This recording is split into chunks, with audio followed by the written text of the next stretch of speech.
Hi, this is Levi. Before we get into this episode, I wanted to take a quick minute to introduce a few of the other podcasts in the WCF Podcast Network. Tom and Naomi are exploring how we interact in our ecclesial relationships in From the Platform. It's a very in-depth series that is incredibly helpful for understanding and developing compassion and better listening practices. That's From the Platform. Sam Taylor from Cleveland, Ohio, produces weekly devotionals in Pause to Consider. Think Mr. Rogers meets Fireside Chat. I love Sam's humble style and think every episode is fantastic. You can find both of those wherever you get your podcasts or on our website at wcfoundation.org. Now, here's the show.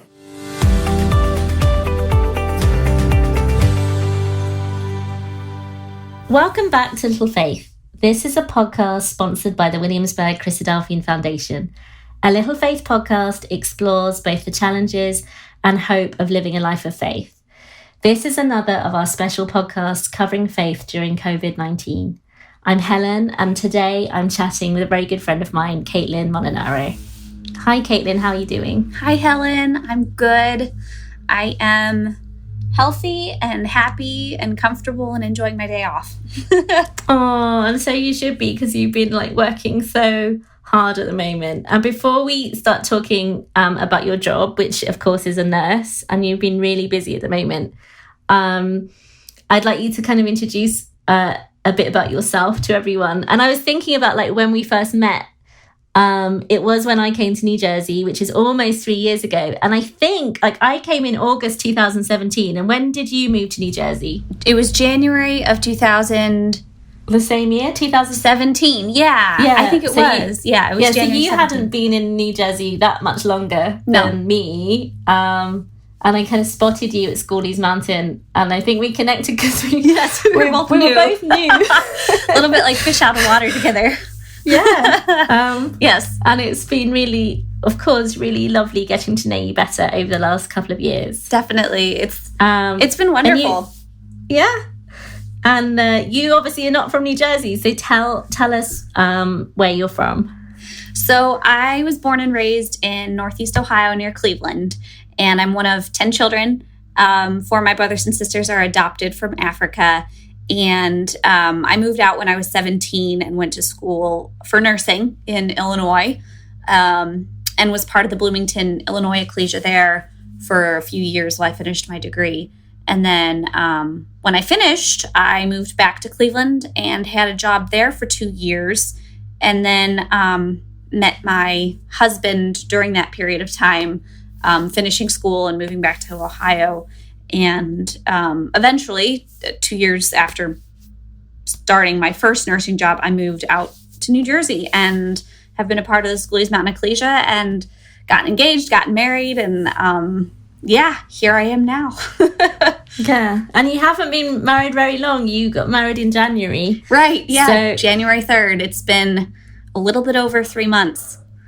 So. Yeah, and newly married life isn't quite how you imagined. I imagine because of COVID-19. Yeah, it's definitely been a lot different than I think we were expecting. Obviously, because we got married over Jacob's school break. He's going to college for his chemical engineering degree, and I'm a travel nurse, so I'm able to take long breaks between my contracts. I basically get to decide how much time I would like off, and I just take the time off. So it's really nice. So we had that break, and we were heading back into his school semester at the end of January, and he had 2 part-time jobs and then a full class schedule. And of course, I'm working, and we just moved into an apartment. So we were just kind of, figuring, we'll settle in, we'll get our apartment, made to be our home, on the in-between times off when we're both off in the home at the same time. And then the middle of March hit, not even, 2 months after we got married, and he's out of work. School's completely online, so he's home 24/7, and I'm still working. But we are getting so much more time together in person, which has been actually wonderful because I think we have started off so much stronger and more on top of our communication than a lot of people get the chance to, because we've kind of been forced to just be together. And I think it's a huge blessing. And I honestly feel like everyone should be at home with their spouse for the first few months. But it's like extended honeymoon. Yeah, really, truly. Of course, he's in the other room right now, studying, doing schoolwork in the office on his Zoom meetings with all of his classmates and his professors and stuff like that. So, we do have our separate time, which is wonderful. I'm very thankful for our 2-bedroom apartment. In this instance, I can't imagine what we would be doing if the space was a lot smaller too. And my heart goes out to a lot of people who don't have as nice of a living situation or the space that we do have in order to get our alone time here and there, and get our stuff done. But yeah, it's been a wild ride the first couple of months, but it's really been good. It's really been good. Oh, that's great to hear. So are you, with your travel nursing, are you working more than normal at the moment? Are you being asked to do extra hours? Yes, I have been asked to do quite a few extra hours, and I've been picking up a shift here or there. For instance, last week, well, I guess the week and then 2 days before, out of 9 days, I worked 7 of those days. And that was hard. I was exhausted by the time it was over. And then I had 5 days off. But for the first 2 days after that stretch, I really was just sleeping in and trying to just get back on my feet. It really just wipes you out. So, they're really long shifts. And that's a lot on you, not just physically, but I'm sure a lot more emotionally at the moment. Yeah, it's hard. I actually went to visit my parents right before quarantine hit, and we came back, and it was my second shift back after having 8 days off for vacation, and one of my patients passed away unexpectedly, and it was hard because we came back from vacation. The next day, quarantine started in New Jersey, and nobody was allowed in and out of the hospital. So that was like the first day where no visitors were allowed. And my patient had been very, very sick. So it wasn't necessarily a shock. And it was unrelated to the virus whatsoever, but still, like, I've never cried that hard over losing a patient before, because it just hit me in a totally different way than it ever has before. And I've had lots of patients die, because it's been their time, or they've been on hospice, or even unexpectedly before, because I've been a nurse for 5 years, and that's what happens. But this one just hit me particularly hard because I saw it coming, and there was nothing I could do to stop it. And I was the only person there truly with that patient through the last 4 hours of his life.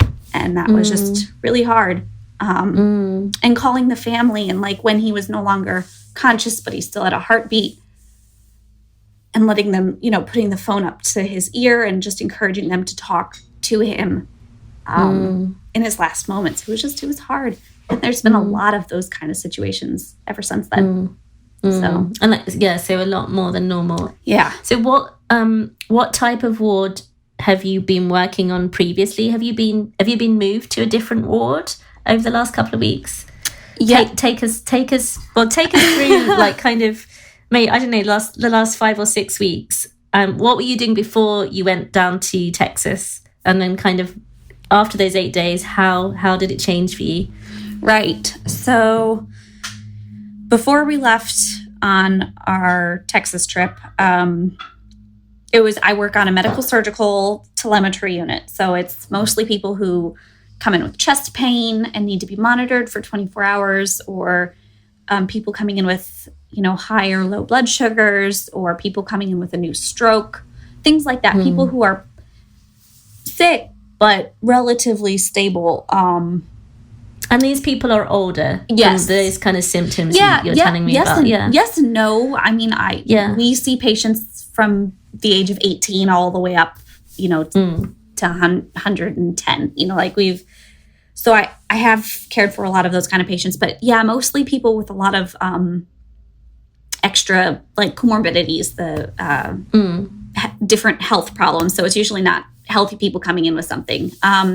But we also are the observation unit. So we would get a lot of patients coming in who are, I have abdominal pain. I have a headache that hasn't gone away in 5 days. I have, my foot hurts. Like just those kind of people who the emergency room doesn't really have an answer for why those things are happening. So they don't want to just say, go home. But we want to keep them under observation to do for a little further testing and just see if we can resolve those symptoms. Or just at least get them a consult with a doctor in order to follow up after the hospital stay. So we'd get a lot of those kind of patients as well. So that was what it was like before we left. And we'd still have really sick patients. There would be times where, because we're a telemetry unit, which means we monitor people's hearts, we'd get a lot of patients sometimes who would have heart issues where their heart rhythm is not normal. So it can change to a point where it would need to be addressed in an ICU setting. And a lot of times we would have situations where we need to send patients off to the ICU or at least upgrade their level of care to like a step-down ICU. And yeah, so it's small. It's a small community hospital. Everyone works really well together. People are family. People have worked there for 25 plus years. You know, you get a job there, you don't leave kind of thing. And I'm there as a travel nurse. So it's different, but I've also extended my contract twice. Because I love it so much and I do love the environment I'm in. So that was before the government instituted quarantine in March. And then after we got back from Texas and quarantine hit, the first big change was no visitors. So that was really hard for about a week there, just explaining to family why they couldn't come, why they couldn't visit. A lot of time spent on the phone, just going through, you know, what's happening with their family member or their loved one. So that was the first big change. And the other big change was the hospital just started shifting people out of different positions into more like okay, we got to prepare for this because New York City is starting to see an influx of cases. This was just at the very, very beginning of that. And our hospital did a really good job at getting ahead of the curve. And they prepared really well. They shut down most same-day surgery and elective surgery, elective procedures, their endoscopy suites. They shut down and they started converting all of the rooms to negative pressure rooms, which are rooms that you use for patients who have airborne isolation precautions or patients who are positive for COVID-19. So they started doing a lot of these changes in that first week to week and a half that I was back. So everything's an upheaval, you know, everything's different. And so... Yeah, I was going to ask actually... So in that situation where patients can't have visitors, do you feel that they have like higher emotional needs because they want to talk to people, they want to talk to you because there's no one else there to talk to? Yes, for sure. The emotional needs of our patients definitely went up. But it was also interesting to see the type of patients changed as well. So it was particularly hard for our elderly population, like the really sick older people who are confused, because usually having family there helps give some type of normalcy or it calms down the patients. And all of a sudden you no longer have that intervention, because that is an intervention. So there was a lot more energy and time spent just with those type of patients, trying to calm them down and just trying to figure out other ways to help with those situations. But we also saw a change in like the patients who would come in with a chest pain or tummy ache or the headache, those patients just disappeared. Magically, they're fine. They no longer need to come to the emergency room. So somehow that class of people, the hypochondriacs, something like that, yeah, they no longer, I guess, saw that they needed to come to the emergency room in light of the current situation. So those patients are usually some of the more difficult ones because there really isn't that much wrong with them. So they're a lot more in tune with, I need my ginger ale, or where's my cup of ice, or my blankets needs to be arranged in a different way or whatnot, or my toe itches, I can't reach my toe kind of thing. So it's so that group of patients left, but then we had an influx of what I would call people who need to be in the hospital, which are your older adults who already have lots of illnesses. But coming with that means that instead of me having, 3 patients who are really sick and 2 patients who are pretty much self-sufficient, now I have 5 patients that are all very sick and require me being with them very frequently. So it shifted. It was a huge shift from what we were used to before to obviously what our reality is now. Wow. And what's a day like, or what's a shift like for you at the moment? I mean, my routine has changed drastically. Just my normal getting ready and going to work and coming home has changed a lot. I'm a very clean person in general. So like I always have a zone where I take my shoes off and my scrubs off and stuff when I come in the house. But it's a whole different level now just because of the type of illness we're seeing, the virus. So that's changed. When I leave for work, it takes a little bit longer because I just have to stop and remember, did I bring my cap? Did I bring my homemade mask? I have like a separate bag for work now that I bring. So I'm not bringing my whole purse, my whole wallet with me to work. Just trying to bring the essentials with me. And then, the drive to work, I try and get to work a little bit earlier now, just because, again, the process of putting all your gear on, so getting the gear on or just getting my things put away and just being a little bit more conscious of where I'm setting my bags down, where I'm putting my coat, that kind of thing.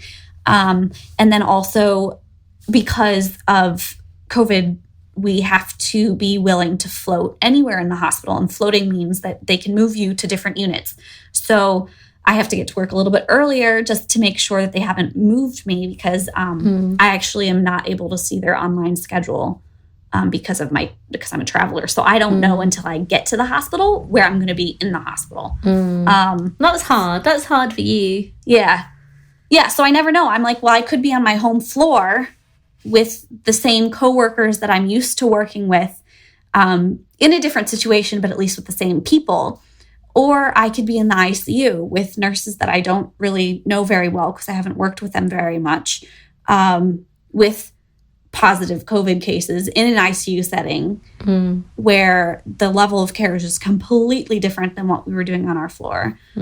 Or I could be downstairs in one of their temporary units that they've now created. They've built more ICU rooms in same-day surgery and endoscopy areas. So, it's the anxiety of not knowing where I'm going to be definitely has increased. So there's that. But again, like all things, I've kind of adapted to that. So it just is a fact of life now. Have you been in the ICU setting? Yes. Yes, I have. It was hard, but it was good in the sense that I think they needed the help like so much. And because I'm not an ICU trained nurse, I've done everything but ICU level nursing care. So I have an idea of what goes on there because of my experience in step down units and things like that. But seeing the way the doctors were treating the patients and the therapies the nurses were doing and their routine and stuff and just how overwhelmed they are, I was sent there. They call us helping hands.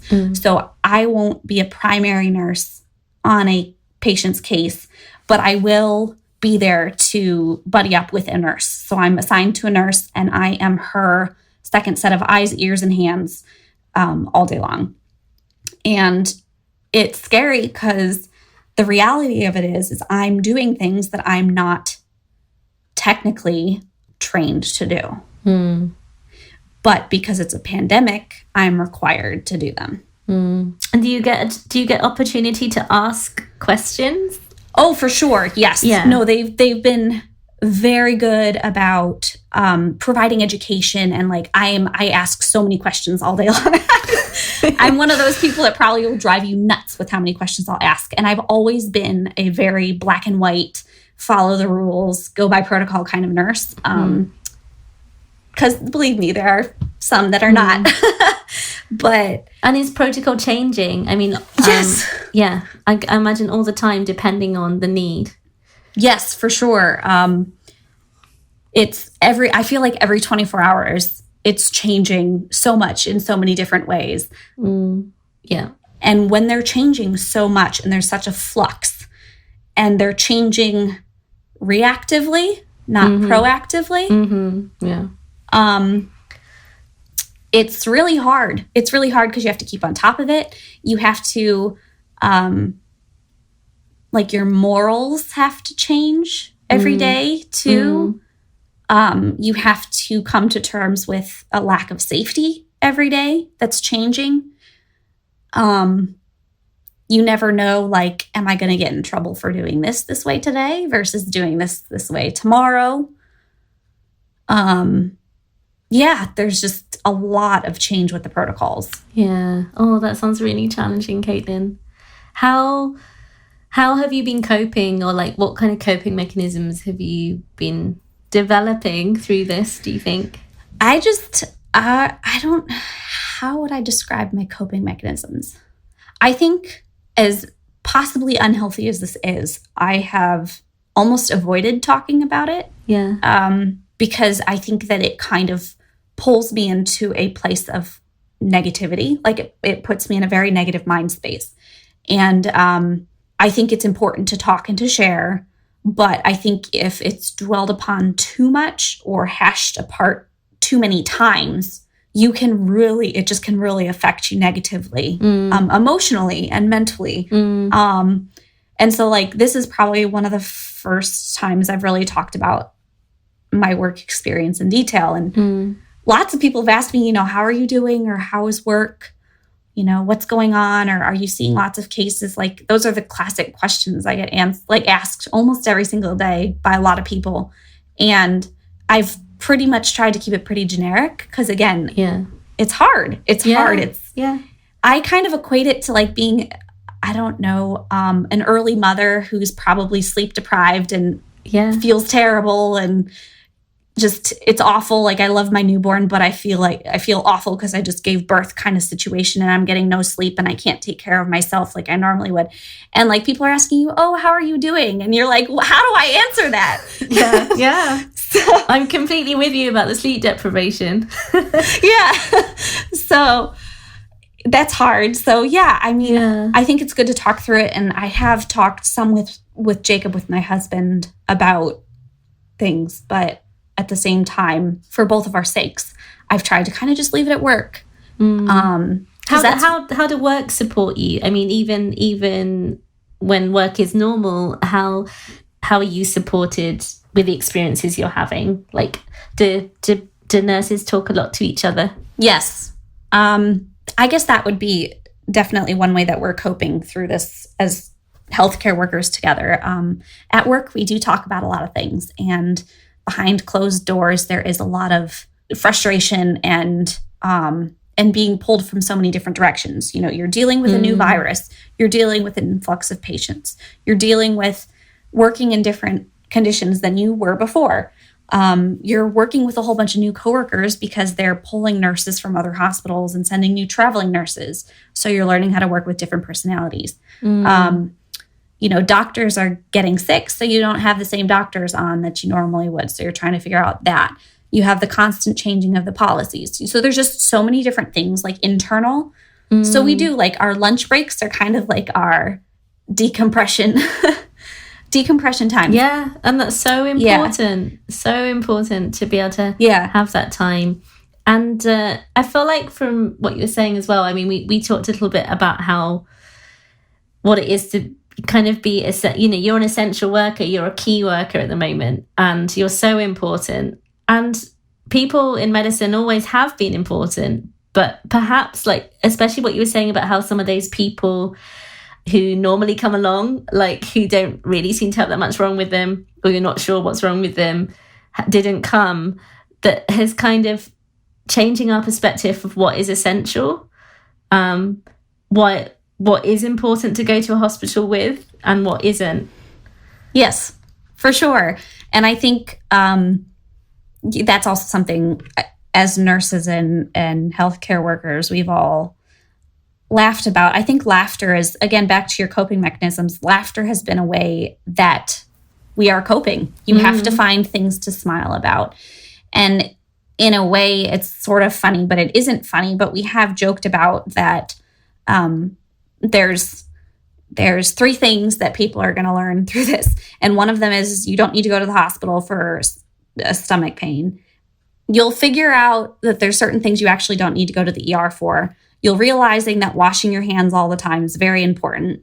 And you'll respect and admire a lot more of the essential workers that we have oftentimes viewed as just like, menial jobs a lot better. Like, we'll view people who do daily tasks that if otherwise were not done, things would be dirty, or you wouldn't get your mail, or you wouldn't have somebody ringing up your groceries. You wouldn't have groceries in a grocery store if you didn't have truck drivers bringing them. Like, there's a lot of things that I think people are seeing that are essential and that we all have to do our part for. And I think that's been a huge change, and I think it's a good change. Definitely. And even healthcare, especially in the Western world, we take it for granted. We take it for granted that we can go to the hospital whenever we feel that there's something wrong, whether we have something wrong with us or not. Or go and see our general practitioner. And we have to be so thankful and mindful of that. Yes. Do you feel more essential than you normally do? Do you feel like there's no? No, I don't know. I think that's a hard question because I'm very much it is how it is kind of person. Yeah. And I've always operated that way. So yes, I'm not going to lie and say that there haven't been times where I'm like, man, I wish I just could stay home. Like, I have thought that. And in that sense, in those moments, I'm like, I'm very essential. I can't stay home. There's no staying home for me. And in those moments, it kind of hits hard, but it's more of the fact that I'm thankful for having to go to work and being essential, I suppose, because I have a job. I'm getting a paycheck. I know I'll have work. That part of my life has not changed. That is still stable. And I'm so thankful for that, especially with Jacob being out of work too. So I'm just, the only one bringing in anything at this point in time. I'm just thankful for that. And I can't imagine how hard it is for people who don't have that ability. So I'm thankful in that sense for being essential. Yeah, totally. And I'm thankful for people like you who can still continue, obviously, to do your job, but your job allows me to be at home. At the same time, me being at home, in sense of everyone else being at home, is hopefully helping you do your job better as well. Yes, for sure. And I'm so appreciative of people who are making the changes and living a cleaner life and keeping their social distance for now, and just being more aware of others. I think that's been a huge change in our mindset. Is we used to, and we still do, I'm sure, but we used to just operate on a one-track mind. We're on our own hamster wheel. We're doing our own things. We have our own routine. And everybody else is just a means to an end for us. We have to go to the grocery store. Well, there's somebody there bagging my groceries, whoop-de-doo. But like now it's a big deal. Like, there's actually people at the grocery store working so I can buy my groceries, or they're still picking up the garbage. Like, imagine that. Imagine if there was no garbage pickup for a month. Or just little things like that. But I think that's been a wonderful change, just seeing that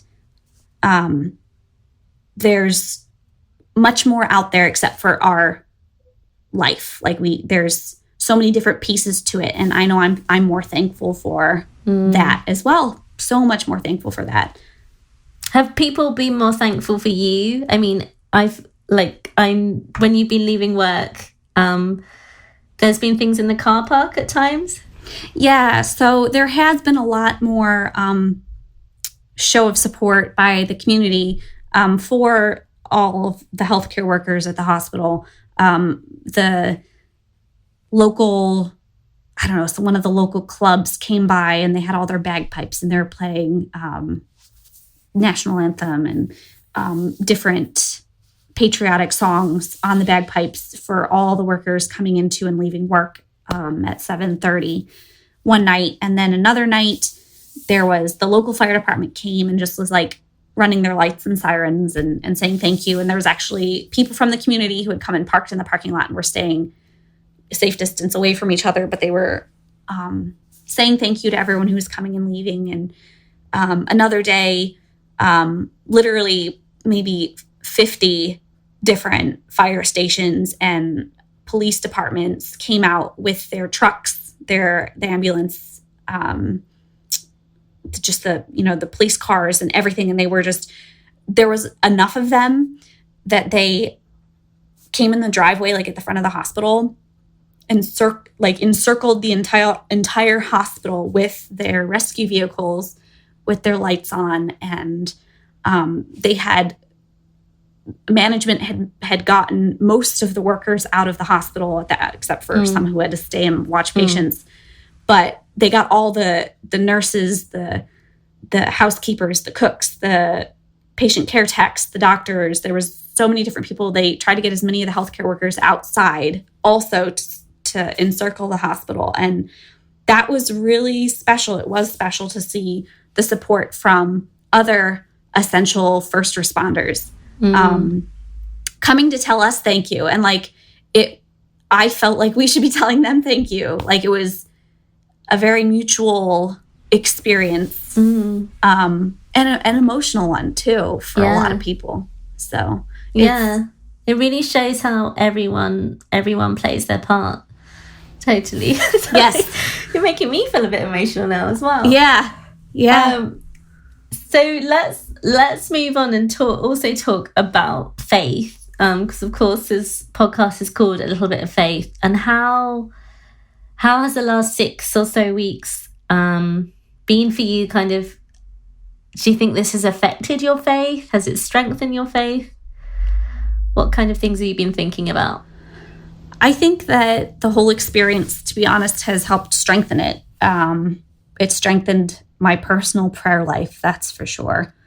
I had kind of fallen off the prayer wagon other than, praying for my food. And it's really brought back home to me just being thankful for the little things throughout the day. And I know we've talked about prayer before, I think, at different Bible classes or different events. And I think that conversations with God are crucial to how you view God. And I think we all go through the ups and downs of prayer. But this has really helped get me back on track in that sense. And, just the time in the mornings going to work, saying a prayer and having that conversation and talking about whether the things I'm afraid of or just spending that time being thankful. Like each prayer is different. It's one morning might be more of a help me kind of prayer.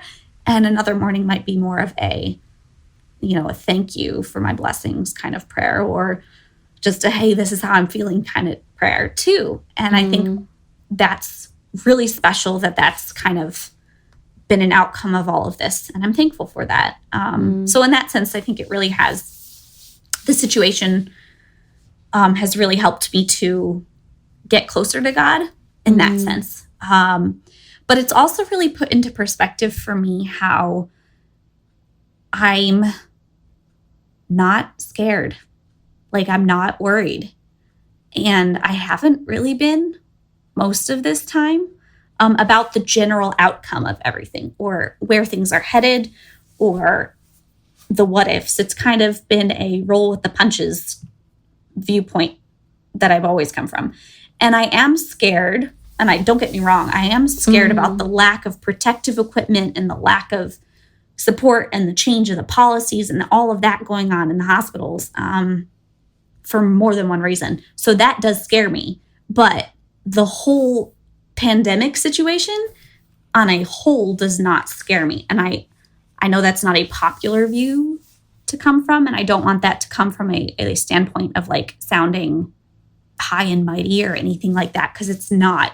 I feel at peace about it, and I think I can attribute that to having a faith and having a hope in the kingdom eventually, and whether this is one step closer to it or a direct beginning to it, I don't know.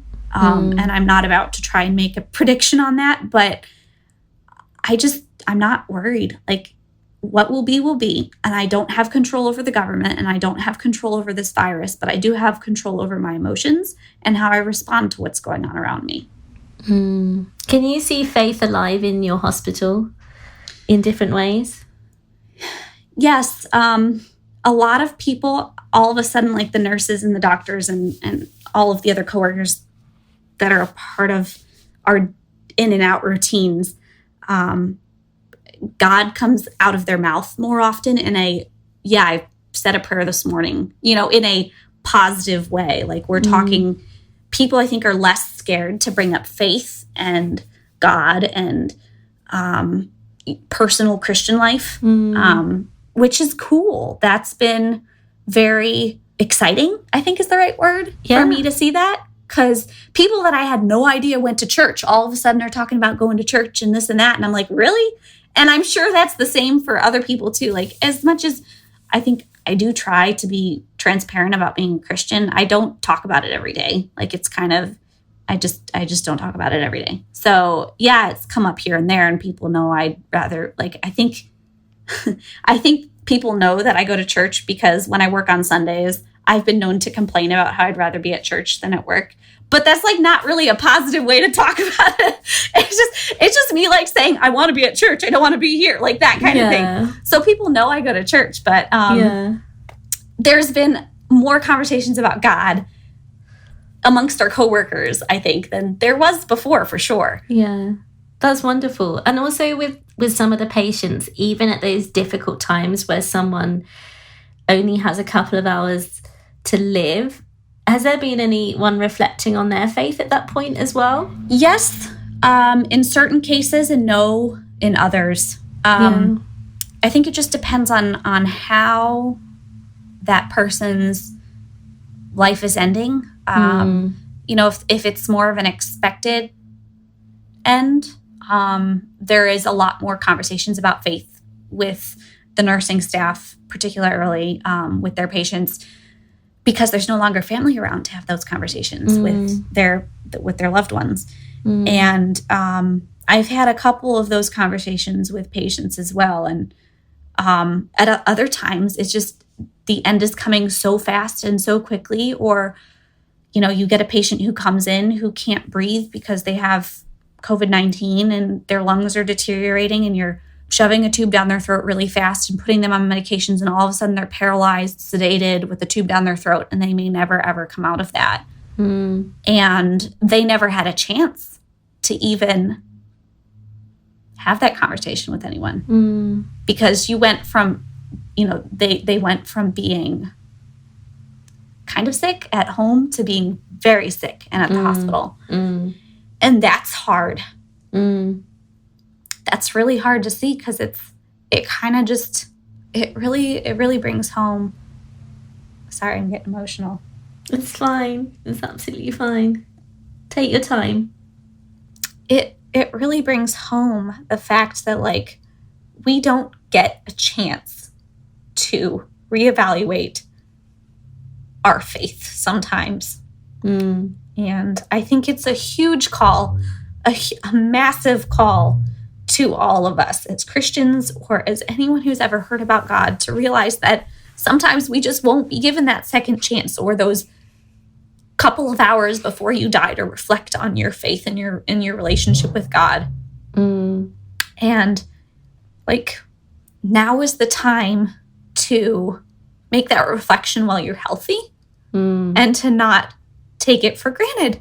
And to make that reflection like before you go to bed at night, and to make that reflection when you wake up in the morning, and to make that reflection at whatever time of day you can, because we don't know when our life is going to end, or when the opportunity for us to express that is going to end. Exactly. And I think,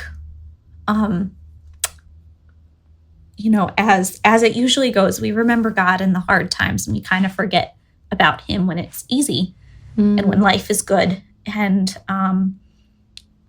it's not just the virus that makes this time unstable or any more uncertain than it was before.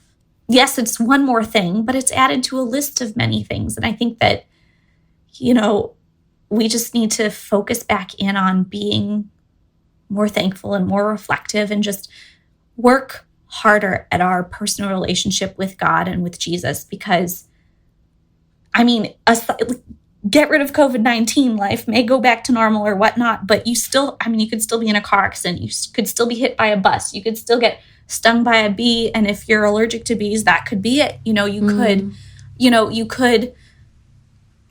There's so many things that could happen. You could go to bed one night and you have an aneurysm in your sleep and you never wake up the next day. And your spouse might be the one who finds you in bed, and that's the end of it. And you never know. And it's just a good lesson to prioritize God, prioritize your personal relationship with him, and just don't go to bed angry, And that's been a big thing, I think, a good lesson for Jacob and I to start off our marriage on too, is just creating that healthy habit. And it's been a really good reminder with everything going on that life is short, and we need to be thankful. We need to be really thankful for what we've got every day. Yeah. One more thing I wanted to cover, because we've been talking about prayer. With everything going on and your experience now as a nurse, and it's intense and it's overwhelming at times, for everyone at home who, whatever they're doing, whether they're working from home and just staying home, what would you want people to pray about? Are there any specific things like you feel are going on in the hospital that you would want people to pray about? That's a good question. I think, kind of in line with what we were talking about before, first and foremost, pray for your relationship with God. Really focus in on that. And pray for the strengthening of other people's relationships with God and Jesus. I think that's the biggest thing that you can pray for. And specifically, think of the people who work in the hospital that you know or you don't know, or even your family members, praying for their spiritual life and their individual spiritual battles. I think that's a big thing that I know the power of prayer works. I'm a firm believer in miracles. I've seen it happen throughout the course of my brothers and sisters' adoption, or just my family life. Miracles happen, and I think they happen spiritually in people's lives, and your relationship with God, but they also happen in physical ways. So I think praying for miracles and praying for your relationship with God, that's a big thing that I think people should focus on. But also just pray for strength, in your personal life, again, for your family members or for the healthcare workers, just the strength to go on, the strength to remember what you need to remember in the moment when you're dealing with really critical situations. Pray for our hands and our actions and the interventions that we make, that they're the right ones, and that we don't harm people more, in this time, and that what we're doing is helping. I think that's a big thing to pray for. I think just to pray for our health, keeping us healthy and keeping us strong in that sense. I'm trying to think of the things that I pray for on my way to work. But those are definitely a handful, I think, of things that I would encourage people to pray for on a regular basis, multiple times a day. Yeah. Something I think I wanted to add, following up on talking about how hard it has been in the hospital with so many changes going on and the difficulties and just feeling not as protected, from your upper management and not having the proper equipment and whatnot, is also just seeing how well people have pulled together. And it is scary, as healthcare workers, not having control over the outcomes to a lot of these patients who have tested positive for COVID-19, and just figuring it out. But it's also been an amazing journey in some ways too, seeing how doctors and nurses and infectious disease doctors just have been researching and trying new things and trying different ways to take care of these patients to help them out. And just in this last week, actually, the hospital that I work at has seen more discharges of COVID-19 patients than we've seen admissions, which is huge. And I'm really hopeful that that's the case for a lot of hospitals and a lot of places soon. And I want to encourage people to just remember that, yes, it's bad. Yes, it's scary. We need to try and slow it down as much as possible, but just to remember that there will be an end, even when it feels like perhaps in the moment there isn't or there won't be. But we're already seeing positive results and good things happening. And I think a lot of times we see the death tolls and all we're thinking of is, well, if you get COVID-19, you're going to die. And that's not always the case. It's not for most of people. I think as a nurse, I've always kind of looked at the patients I take care of and I've thought, oh my goodness, is this how my life's going to end? Like, it's really hard to distance yourself from the people you take care of and think, well, no, I might just die in my sleep, or I may have a normal death. I may be pretty healthy most of my life and then have a heart attack, or yeah, I might get cancer, but for the most part, like, I'm a healthy person. So no, I'm not going to die of, hopefully, kidney failure and cancer and lose my leg and not be able to talk and have terrible dementia and like all these things that happen to a normal person at the end of their life that we see in our hospital. And I'm trying to apply that same realization to COVID-19 too, that no, if you get it, you may not die. In fact, your chances are pretty good that you're not going to die. But yes, people are very sick and there are, terrible things happening, as far as with those sick COVID-19 patients. But I just wanted to encourage people that, don't live in fear, be safe, but just, understand that things are getting better and they will get better and it'll be okay. Thank you. And I have a question. What's it been like discharging patients to go home after they recovered? Oh, yes. So that's actually been the last week was a lot better than the previous 3 weeks. But when patients are discharged, they play Here Comes the Sun. And they call as many health, there's like over the PA system, they'll call all the healthcare workers and say, anyone who's available, come to the front lobby for a discharge celebration. And so for a patient who's been tested positive for COVID-19, when they get discharged, there's a line of nurses, doctors, physician's assistants, nursing assistants, health, like the housekeeping. Everyone's just lining the hallway from the elevators to the door. And the PA system is playing Here Comes the Sun, as people clap and just are excited for you and you get to leave. And it's just really special. And you never know like what kind of patient you're seeing leave the hospital because they're leaving from all over different parts.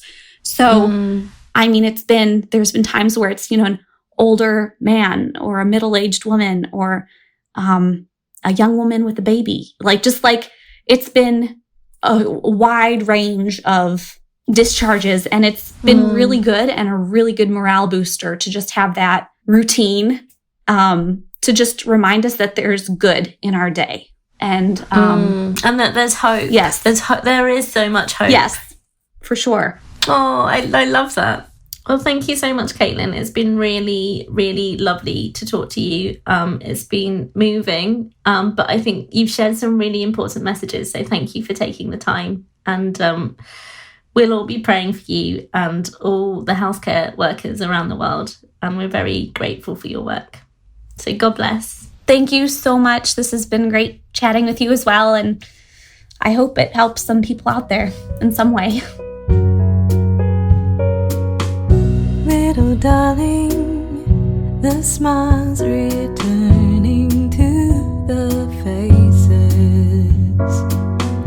Little darling, it seems like years since it's been here. Here comes the sun, doo-doo-doo-doo. Here comes the sun, and I say